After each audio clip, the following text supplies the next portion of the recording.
So I'm just going to go over the highlights of what you've learned over the last couple of days, or hopefully learned, and maybe point out things that you might have missed.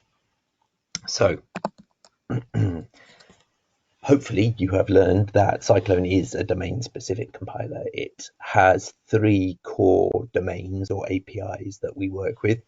The main one, the most developed one, is the Elfric domain, which is supporting mixed finite elements for atmospheric modelling, and that's used at the UK Met Office at the minute. It's used in their build system, so PSyclone is used in their build system, and PSyclone is responsible for generating all of the parallel code for the Elfric model. So in a sense, it is, from a PSyclone point of view at least, it's in production. So although the Elfric model is still in development, PSyclone is in production, if you like, in the Elfric model development.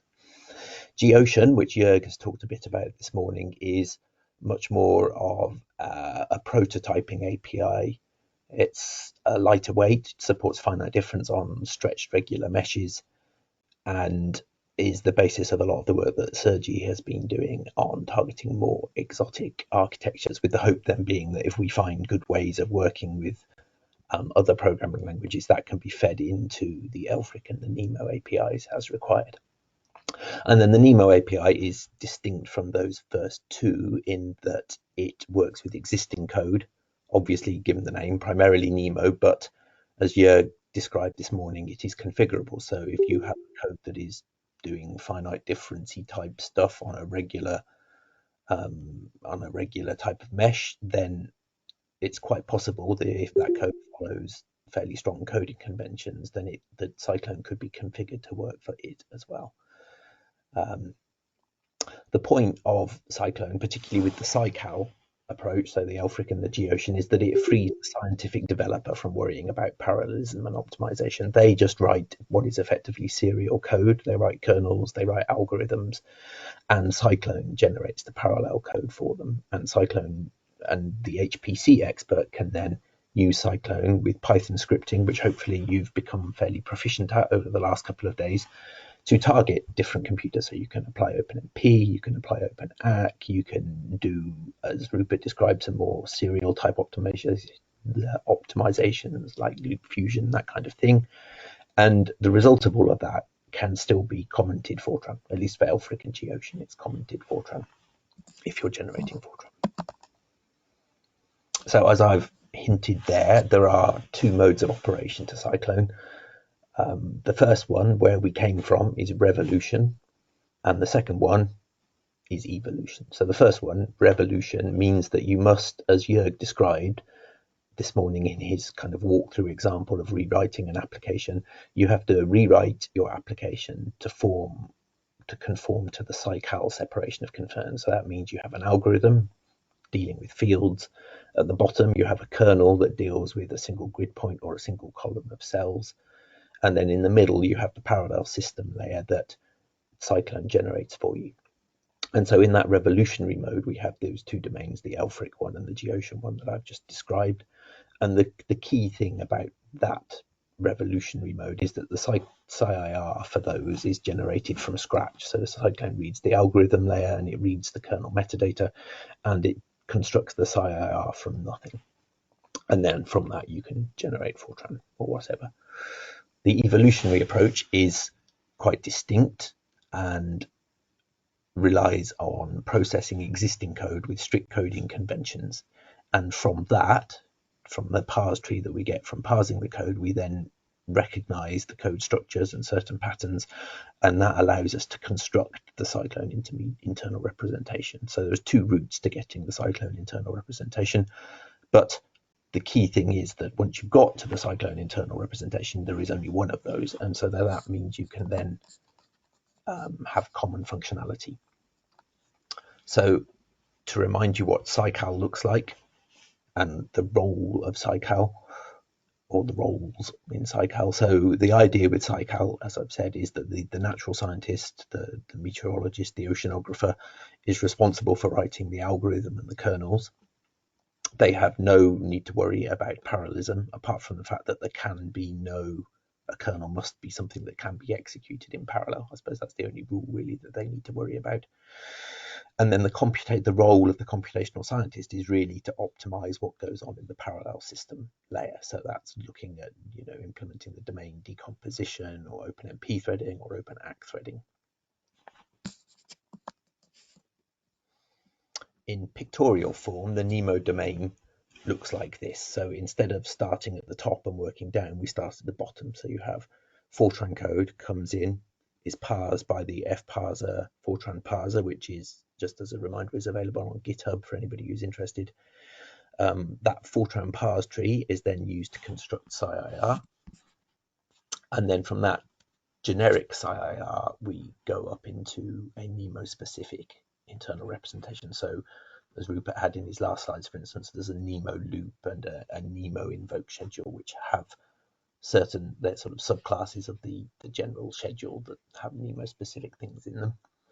This orange line here indicates that it's at this point we apply transformations. So we apply OpenAC or OpenMP, and then that gets mapped back down to Fortran or some other back-end language. So for instance, back to SIR, or maybe one day we will be able to go towards using Cocos or something from NEMO. I just wanted to emphasize, I realized throughout the training it's really been talking about using PSyclone, and I haven't emphasized what PSyclone can do. So at this point I just wanted to emphasize that although work is in progress on supporting NEMO in PSyclone, we have reached a point now where we can process all of, say, I think it's NEMO 4.0.2 or something. We can process that with PSyclone and generate code that will run on an NVIDIA V100. And if you like, out of the box at the minute, we get about the same performance on a V100 as you do on a full socket of an Intel Skylake, with a few tweaks. I've forgotten what those tweaks are right at this moment. They are tweaks that we plan to support in PSyclone, but we don't yet. Then you can we're approaching getting down towards being twice as fast as a single Skylake socket. And then it's a matter of, I haven't plotted it on here, but ideally we're looking to get the performance down towards the memory bandwidth roofline, because as with the NEMO Lite benchmark, most of NEMO is memory bandwidth bound, and therefore it's the percentage of memory bandwidth you're getting on the device that is the thing that really tells you whether you've done a good job or not. So that work's ongoing as part of the UK Excalibur project, and it's mostly being done by Chris Dearden at STFC with help from Wayne at NVIDIA and a couple of guys at the Met Office as well.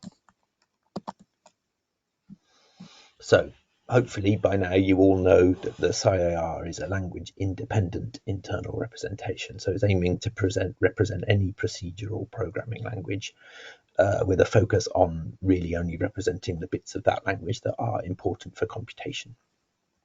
And as such, it's then the central crossbar, if you like, into which all of our front ends translate. And then it's the thing that all of our backends operate from as well to generate either Fortran or OpenCL or SIR. Oh, I've just realized I'm about to say those things here. So the SIR, the PsyIR even, is used, it sort of grew out of representing the parallel system layer, but has been extended particularly by Sergi's work so that it can now represent more general code and is now used to represent both the kernels and the Psi layer. And then as you hopefully played with in the Elfric API, that means that the Elfric kernels themselves, for instance, can be transformed. So we can give the compiler back information about maybe domain specific stuff. So what order of finite element scheme is being used, for instance, that kind of thing, to give it as much information as possible to get as much performance out as possible. The other reason the PsyIR is important is because it's a common target for all of the PsyClone transformations. So that means that we're getting as much code reuse as possible between the different transformations. So an OpenMP transformation that works for NEMO should obviously, by and large, be mostly the same as an OpenMP transformation that works for Elfric or for Geocean. So that way you get a lot of code reuse, and maybe there's just a little bit of specialization in there in order to do validation checks and things like that. And then finally, the other advantage of having a single internal representation is that it allows you to translate from that to other backends. So we have a fairly fully featured Fortran backend now. As Sergi said, we have a more limited OpenCL backend, with the focus being there on just generating the kernels themselves. The kernels are translated from Fortran to OpenCL. And then, as you've just seen in Rupert's talk as well, we can map from the PsyIR to the SIR, of which there'll be much more this afternoon. And one of the advantages of this approach is that, as highlighted in orange on here, it allows the scientists to continue to develop in Fortran. So if that's where they're happiest at the moment and that's what they want to do, then they can continue to develop in Fortran. And that was the guiding principle in Elfric, and that they keep developing Fortran. And obviously that's what the NEMO's developed in as well. But in taking a step in using a domain-specific language like PSyclone, it is starting to open the door to allowing them to use other things. So for instance, already the scientists in Elfric, they think they're writing Fortran, but that invoke call in the algorithm isn't actually executable Fortran anymore. It is valid Fortran syntax, but it is never executed. It never generates executable code. Obviously, PSyclone replaces it before it gets to that point. And so they're no longer strictly writing Fortran.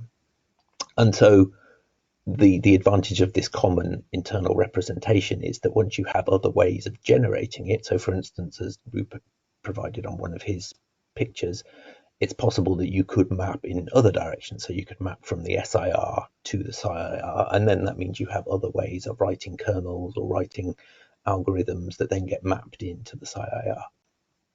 And I've said that there. So for instance, you can imagine that you might implement a subset of kernels in a DSL such as Dawn maybe, and that would all get glued together. So you can think of this as evolving, allowing model development to evolve. So meeting scientists where they're at now, providing technology to allow them to start using different tools if they wish to. Something else I wanted to emphasize is that PSyclone is configurable. So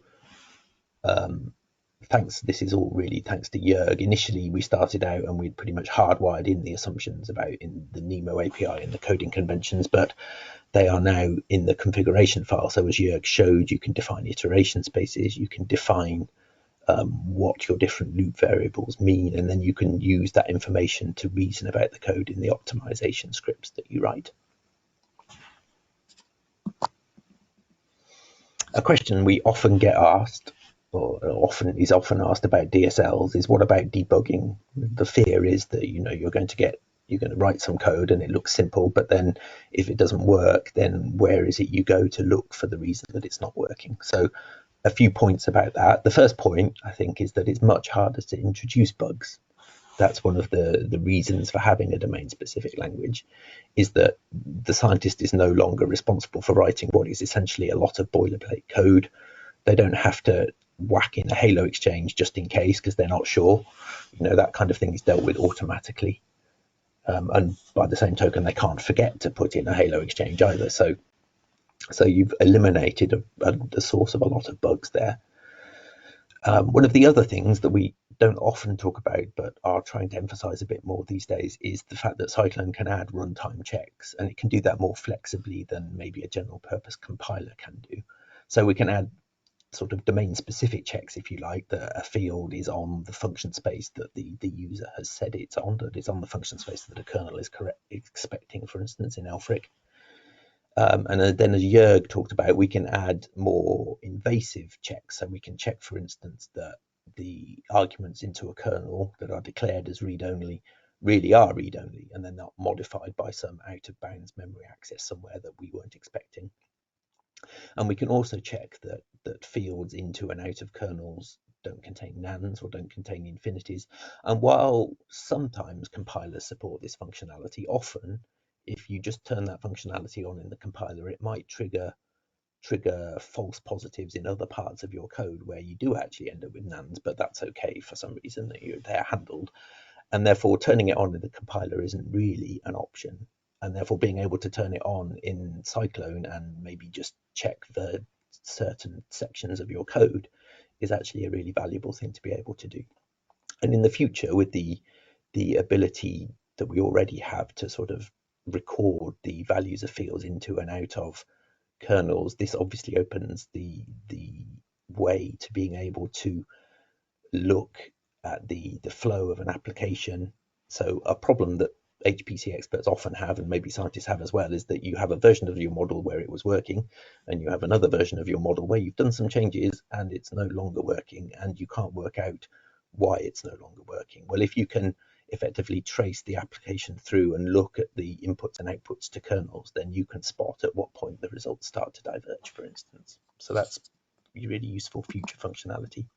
And ultimately, I wanted to emphasize, particularly with Elfric, the generated code, the code generated by PSyclone, is still commented Fortran, so you can still open it in a debugger if you so wish. The PsyData API that Jörg has talked about also is a rich source of tooling for us. So the thing that we use most at the minute is profiling. It's used with Dr. Hook, the profiling tool from ECMWF. In the NEMO work, we use it with the NVIDIA tooling library so that we can see which bits of the code are running well on the GPU and which bits aren't. And as Jörg said, if you talk nicely to him, he can probably implement a wrapper for your favorite tool, or even better, if you look at the examples that are already distributed with PSyclone, you can probably implement the wrapper yourself for your favorite tool. The work on kernel extraction is ongoing, but once that is up and running fully, then we will be able to extract kernels from a code for the purposes of benchmarking, maybe, or for debugging or replicating compiler bugs, that kind of thing. It means that life can be a lot easier. Rather than having to run a whole model, you can run this tool and extract the bit that you're interested in. And also you can perform kernel validation and things, but I've talked about that previously. So what next? So the NEMO API is still very much under development. And so far, we're really focusing on OpenAC. So we're focusing on getting NEMO to be able to run on GPU, because that's something that it cannot currently do. And in the Excalibur project I mentioned briefly earlier, we're looking at the Ocean component, the Sea Ice component, Medusa, and NEMO var for getting PSyclone to generate OpenAC code for NEMO. As I've said, Elfric, the Elfric API in PSyclone is effectively in production use at the Met Office, in that it's a part of the Elfric build system. But as with all scientific models, there's still much development going on. So those are, I've listed there some of the features that we will be introducing in the near future into PSyclone in support of the Met Office. So supporting mixed precision, so providing kernels with maybe single precision fields instead of double precision fields, supporting physics schemes where they're expecting a different data layout, supporting kernel optimizations of the sort that Rupert talked about in his presentations, and as I've said, supporting kernel extraction. And then, as Sergi outlined in his talk, we're looking at automatically being able to generate OpenCL and Cocos and maybe SYCL for, at least for GOcean in the short term, and then maybe looking to expand that out to our other APIs in the future. And of course, amongst all of that, we're open to suggestions. So if you have good ideas or things that you think would be useful for PSyclone to do, we'd be really happy to hear from you. You can contact us at those email addresses there, or we'll be around on Slack for the rest of this week.